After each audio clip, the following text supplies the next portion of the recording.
तर्फे आयोजित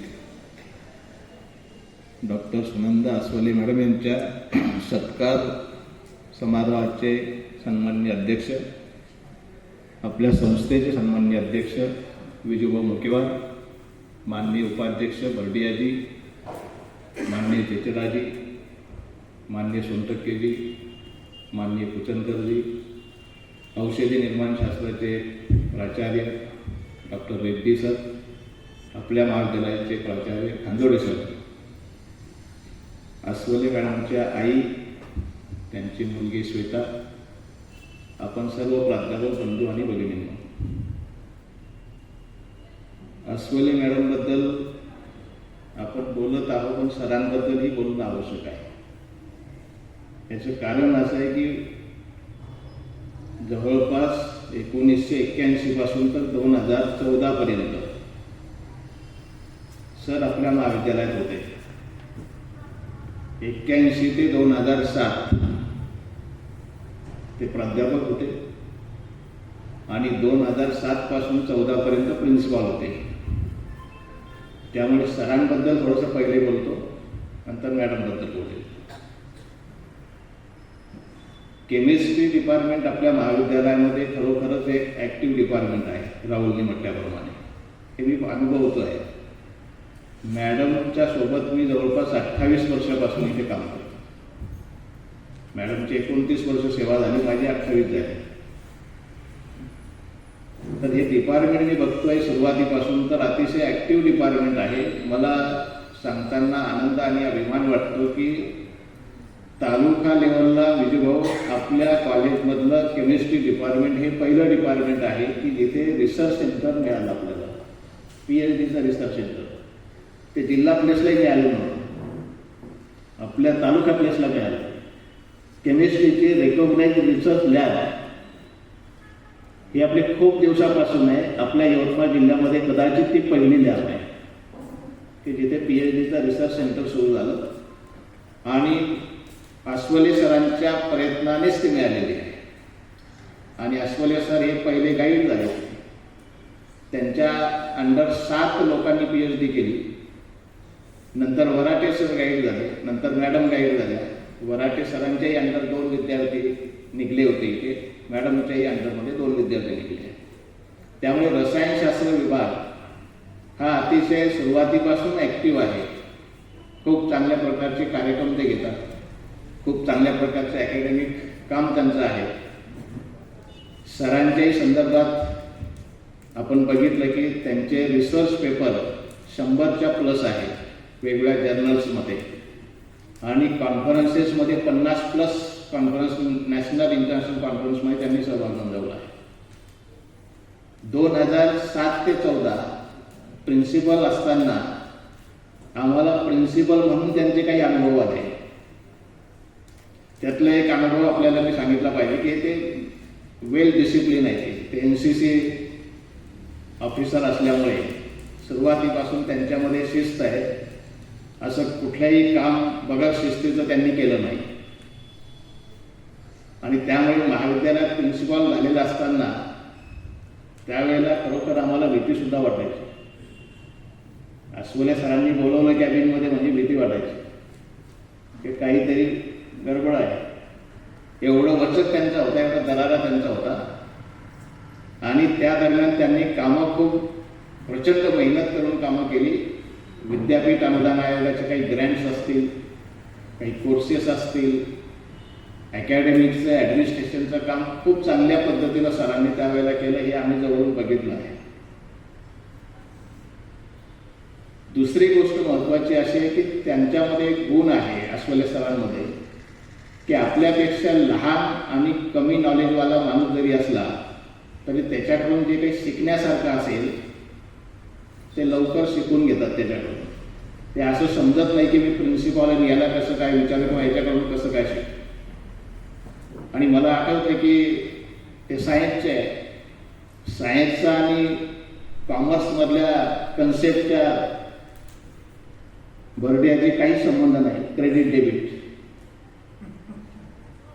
डेबिट हे कॉमर्स इकॉनॉमिक्सवाल्यांचे शब्द आहे. पण ज्याला क्रेडिट डेबिट सुद्धा माहीत नाही अशी व्यक्ती इतिहासामध्ये पहिल्यांदा संत गाडगेबाबा अमरावती विद्यापीठाचे वित्त अधिकारी होते, फायनान्स ऑफिसर. त्याच्या अगोदरचे सर्व फायनान्स ऑफिसर हे कॉमर्स बॅकग्राऊंडचे होते. सर पहिले असे फायनान्स ऑफिसर आहे की त्यांना क्रेडिट डेबिट माहीत नसताना ते फायनान्स ऑफिसर झाले. मात्र फायनान्स ऑफिसर व्हायच्या अगोदर येथे जेव्हा ते प्रिन्सिपाल होते तर प्रिन्सिपाललाही बऱ्याच वेळेला क्रेडिट डेबिटचा संबंध येतो. तो सायन्सचा असो की आर्ट्सचा असो की मराठीचा असो, कुठलाही विषय त्याला ऑडिट समजूनच घ्यावं लागतं. आणि ते समजून घेत असताना इव्हन मनोज केळकर, संजय पुण्यानी, खांजोडे सर या सर्वांची मदत घेऊन सर एवढे ट्रेन झाले क्रेडिट डेबिटमध्ये की ते फायनान्स ऑफिसर झाले. हा शिकण्याचा चिकाटीपणा आहे, हा शिकण्याचा प्रामाणिकपणा आहे. हे कष्ट घ्यावे लागतात तेव्हा माणूस शिकतो. एक दुसरं उदाहरण मी अनुभवलं की मी एकदा संत गाडगेबाबा अमरावती विद्यापीठात मी आणि वराटे सर एक शॉर्ट टर्म कोर्स करण्यासाठी गेलो. आणि त्या शॉर्ट टर्म कोर्समध्ये एक दिवस आम्हाला VCने एक लेक्चर आमचं घेतलं. तेव्हा खेडेकर साहेब VC होते, खेडकर. आणि एक खेडकर साहेब इलेक्ट्रिकल इंजिनियर आहे.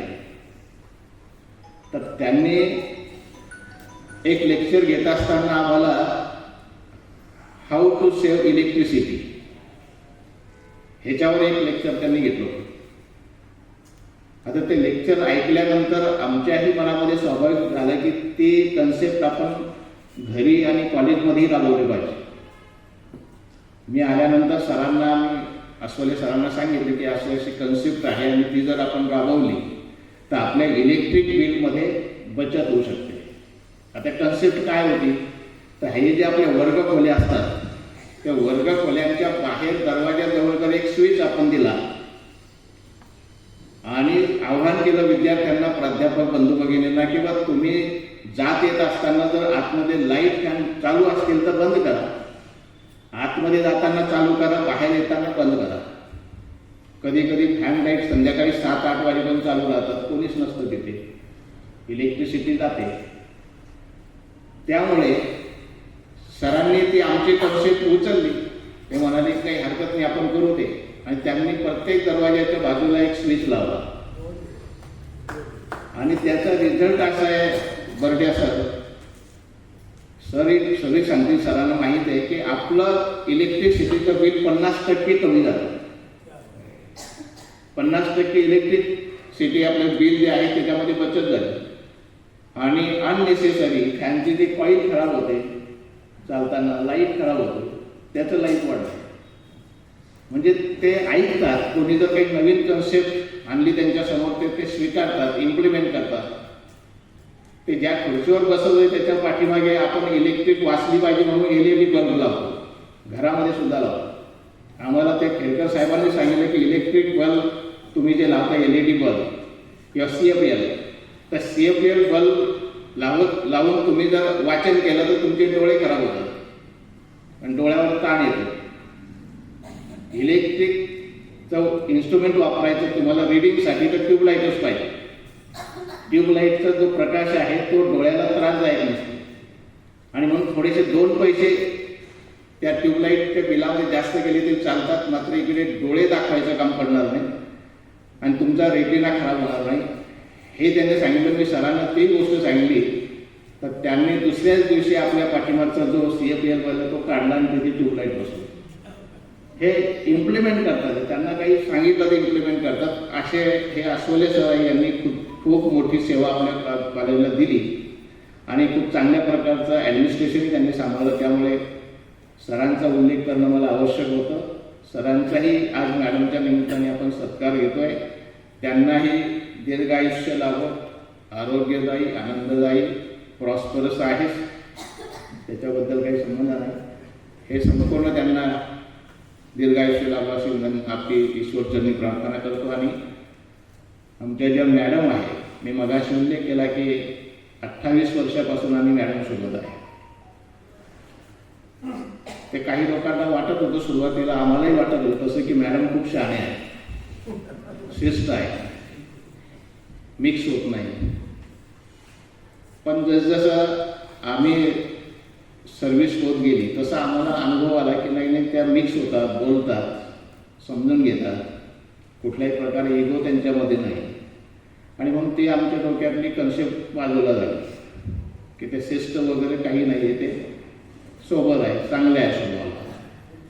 अकॅडमिक काम करत असताना आपण आवर्जून उल्लेख केला पाहिजे मॅडमचा की हे कदाचितच होतं. मॅडमचं लग्न 12वी पास झाल्याबरोबर झालेलं आहे आणि 12वी झाल्यानंतर लग्न झालं आहे. लग्न झाल्यानंतर पूर्ण शिक्षण पुढचं लग्न झाल्यानंतर झालं आहे.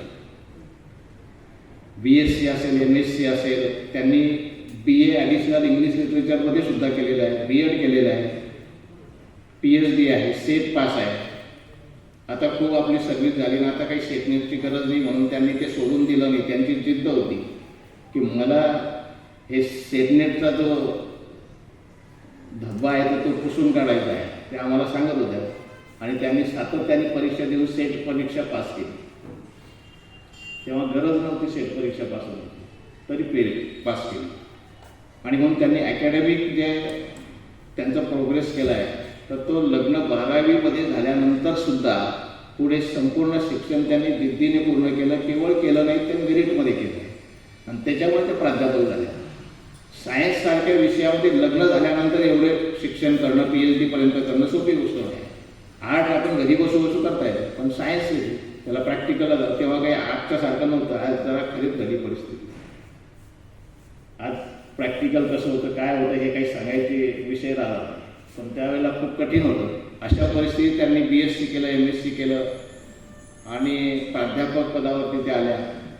प्राध्यापक झाल्यानंतरही त्यांचं काम खूप चांगल्या पद्धतीने त्यांनी डिसिप्लिनमध्ये काम केलं.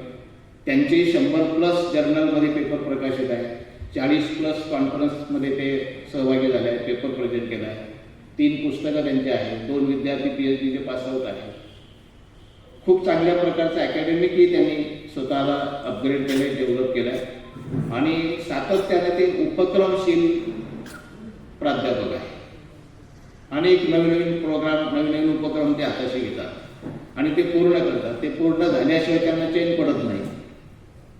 मग नाविन्यपूर्ण प्रोग्राम ते Each One Teach Oneचा असेल किंवा मला आठवते की शाळेतल्या पोरांना सुद्धा सायन्सच्या संदर्भात समजलं पाहिजे म्हणून त्यांनी फार मोठे पोस्टर प्रदर्शन भरवलं कॉलेजमध्ये आणि खूप अनेक शाळेचे विद्यार्थी त्या ठिकाणी हे पोस्टर प्रदर्शनमध्ये सहभागी झाले. त्यांना ते पाहायला मिळालं. मागच्या वर्षी त्यांनी इन्स्ट्रुमेंटच्या ओळख करून दिली खेड्यापाड्यातल्या शाळांच्या विद्यार्थ्यांना की प्रयोग कसे चालतात. कारण छोटीशी शाळा असते तिथे काही इन्स्ट्रुमेंट नसतात, केमिकल नसतात, प्रयोग बरोबर होऊ शकत नाही. त्याच्यामुळे हे कसं नेमकं प्रयोग चालतात, प्रयोगशाळा कशी असते हे संपूर्ण त्या लहान मुलांना त्यांनी दाखवलं. त्याच्यामुळे त्याचा बेनिफिट असं झाला असावा मला वाटतं की जेव्हा 8व्या-9व्या वर्गाचे विद्यार्थी हे सर्व बघतो तेव्हा त्याच्या मनात सायन्सविषयी आकर्षण निर्माण होतं की मी सुद्धा सायन्स शिकलो पाहिजे आणि त्याच्यातून कदाचित एखादा पुढे सायंटिस्ट होऊ शकतो, हे मोटिवेशन मिळतं. म्हणून असे उपक्रमशील प्राध्यापक कॉलेजमध्ये असण्याची आवश्यकता आहे.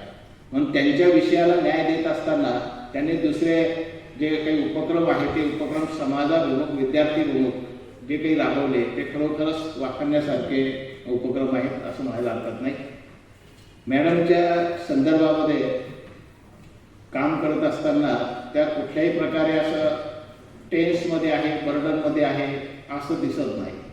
ते हसतमुख पद्धतीनं काम करतात. बऱ्याच वेळेला असं होतं की एखादं काम जेव्हा समोरच्या व्यक्तीला आपण सांगतो तेव्हा त्याच्यावर आभार कोसळल्यासारखं वाटतं की आता काय बला आली. मी नॅकचं काम करतो त्याच्यामुळे मला माहिती आहे. एखाद्या गोष्टीसाठी फोन केला एखाद्या त्याला वाटतं की आभार कोसळला तर काही करायचं. पण एक मॅडमचं वेगळा अनुभव मला आला. 3-4 वर्षापासून मी जेव्हा नॅकचं काम बघतोय तर मॅडमला फोन केल्यानंतर मॅडमचं उलट आहे. मॅडमला 1-2 गोष्टी जर मी विचारल्या की मॅडम हे आपल्याकडे मिळू शकेल का, एखादा कार्यक्रम तुम्ही असं घेतला आहे तर मॅडम आणखी एक कार्यक्रम मला जास्तीचा देतात की नाही नाही हे सुद्धा तुमच्या उपयोगात येत असेल तर बघा. विचारला भीती वाटते.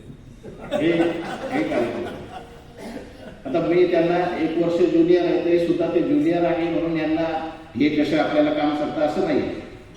ते ज्युनियर सिनियर काही भेटले, मी फोन केल्याबरोबर अगदी दुसऱ्या मिनिटाला ती इन्फॉर्मेशन तयार असते आणि ते मला अप टू डेट जसे मला पाहिजे त्या पद्धतीनं ते मला देतात. त्यामुळे केमिस्ट्री डिपार्टमेंटचं काम कधीच पेंडिंग दिसलं नाही. त्यांना जे काही मी मागितलं असेल ते मला अगदी दुसऱ्या दिवशी तिसऱ्या दिवशी मिळालं. आणि मग त्या पद्धतीने राहुल जो म्हणाला की मॅडम डिसिप्लिन आहे, तर ते डिसिप्लिनचा आउटपुट हे दिसतं की जेव्हा आपण डिसिप्लिनमध्ये असतो तेव्हा ते काम रेग्युलरली दिसतं, वेळेवरती होतं. आणि त्यांना कुठल्याही प्रकारचं आपण काही मागणी केली, कुठल्याही डॉक्युमेंटच्या संदर्भात, कुठल्याही कार्यक्रमाच्या संदर्भात असं बर्डन आलं असं काही दिसलं नाही. उलट ते आणखी सजेस्ट करतात की आणखी एखादा असा कार्यक्रम आहे उपयोगात येत असेल तर आपण तिथे टाकूया. म्हणजे असे लोक जर डिपार्टमेंटला आहे तर त्या डिपार्टमेंटचा रिचनेस निश्चितपणे आपल्याला दिसतो. आणि म्हणून असे व्यक्ती जेव्हा कॉलेजमधून जाते तर मला तरी पर्सनली माझी हानी झाली, तुम्हाला सांगतो मॅडम, नॅकचा कोऑर्डिनेटर म्हणून. कारण मला जे काही ताबडतोब मिळायचं ते थोडंसं आता मिळेल की नाही थोडीशी शंका वाटते, थोडी शंका वाटते. आता देतील, नवीन मुलंही देतील, पण थोडी शंका वाटते की तुम्ही ज्या पद्धतीने परफेक्ट ते द्यायच्या तर थोडासा वेळ लागू शकतो. मात्र माझं पर्सनल हानी झाली, महाविद्यालयाची हानी झाली असं मी म्हणेन. कारण एखादा सिनियर माणूस जेव्हा जातो तेव्हा सर्वच गोष्टी नव्याने त्या ठिकाणी निर्माण होतात, प्रश्न निर्माण होतात. MSc आपल्याकडे फार जुनं MSc केमिस्ट्री आहे, PhDचं रिसर्च रेकॉग्नाइज लॅब आहे आपली, त्याच्यामध्ये काम करतायत विद्यार्थी. आमचा रिसर्च ते थांबण्याची शक्यता आहे, कारण इथं गाईडच नाही आता केमिस्ट्रीचा गाईड नाही आपल्याकडे. त्याच्यामुळे MSc आपण चालू, मात्र PhDचं सेंटर जे आहे हे PhDचं सेंटर चालवणं थोडंसं आपल्याला अवघड जाणार. म्हणून त्यांचं अभिनंदनच आहे, ते जात आहेत म्हणून, ते जात आहेत म्हणून अभिनंदनच आहे. पण आपलं नुकसान आहे आणि म्हणून ते नुकसान आहे म्हणून मला थोडंसं वाईट आहे. त्यांच्या जाण्याबद्दल काही आपल्याला हे नाही आहे, पण ते जात आहेत म्हणून महाविद्यालयाचं आणि संस्थेचे थोडंसं नुकसान होताना मला दिसतं. मॅडम निश्चितपणे इथे आपल्या लोकमान्य टिळक महाविद्यालयात जसं त्यांनी नाव केलं, स्वतःचं नाव केलं, कॉलेजचंही केलं. अमरावती विद्यापीठामध्येही त्यांनी सर जेव्हा फायनान्स ऑफिसर होते तेव्हा तिथे ते एक्झामिनेशन डिपार्टमेंटमध्ये मूल्यमापन अधिकारी म्हणून त्यांनी सेवा दिली तिथे आणि चांगल्या प्रकारचं काम त्यांनी त्या ठिकाणी केलं. म्हणजे विद्यापीठामधलेही काम असेल, कॉलेजचं काम असेल, हे सर्व त्यांनी अतिशय प्रामाणिकपणे केलं आहे आणि जिद्दीने केलं आहे, कष्टाने केलं आहे. त्याच्यामुळे कुठल्याही प्रकारची तक्रार त्यांच्या कामाबद्दल आली नाही. अशा प्रकारचे व्यक्ती जेव्हा संस्था सोडून जातात तेव्हा निश्चितपणे संस्थेची हानी होते असं मला पर्सनल वाटतं. आणि म्हणून मॅडम जात असताना थोडंसं आपल्या संस्थेचा विचार जर मी केला तर ती निश्चितपणे आपली हानी आहे. तरी ज्या पद्धतीने मॅडमने इथे काम केलं त्याच पद्धतीने ते ज्या ठिकाणी प्रिन्सिपॉल म्हणून जात आहेत, ग्रामगीता महाविद्यालय चिमूर, त्या कॉलेजमध्येही ते नावलौकिक त्या कॉलेजचं करतील. मला खात्री याच्यासाठी ती आहे, जास्त त्या कॉलेजचं नाव ते यासाठी करतील की त्यांच्यासोबत सर आहे की ते उत्कृष्ट प्राचार्य आहे. आता मी म्हणत नाही उत्कृष्ट प्राचार्य, उत्कृष्ट प्राचार्य म्हणून विद्यापीठाचा पुरस्कार आहे त्यांना त्यावेळेला, की त्यांनी अमरावती विद्यापीठाचे उत्कृष्ट प्राचार्य म्हणून त्यांना सेवा गौरव त्यांचा करण्यात आला. आणि योगायोग बघा की ते केमिस्ट्रीचे, दोघेही केमिस्ट्रीचे आहे, पती पत्नी दोघेही प्रिन्सिपॉल होत आहे आणि दोघांनाही विद्यापीठाचा उत्कृष्ट सेवा गौरव पुरस्कार आहे. एकाला प्रिन्सिपल कॅडरचा आहे आणि एकाला शिक्षक कॅडरचा आहे. हा योगायोग आहे. विषय एक, तुम्ही प्राध्यापक त्या विषयाचे झाले, प्रिन्सिपॉल झाले, पुरस्कार सुद्धा विद्यापीठाचे दोघांनाही मिळाले. हे योगायोगच आहे. आणि हे योगायोग याच्यासाठी आहे की प्रचंड मेहनत आहे दोघांची एकमेकाची त्या कामाप्रती, म्हणून आहे. आणि अशा प्रकारचे व्यक्तिमत्व त्या ठिकाणी जात आहे तिथे. सर निश्चितपणे त्यांच्यासोबत आहे आणि सरांच्या मार्गदर्शनामुळे सहकार्यामुळे निश्चितपणे वडेट्टीवारांचे कॉलेजसुद्धा चांगल्या प्रकारचे कॉलेज म्हणून त्या भागामध्ये नावलौकिक त्या करतील अशी मला खात्री आहे. मॅडमला खूप खूप शुभेच्छा देतो आणि थांबतो. धन्यवाद.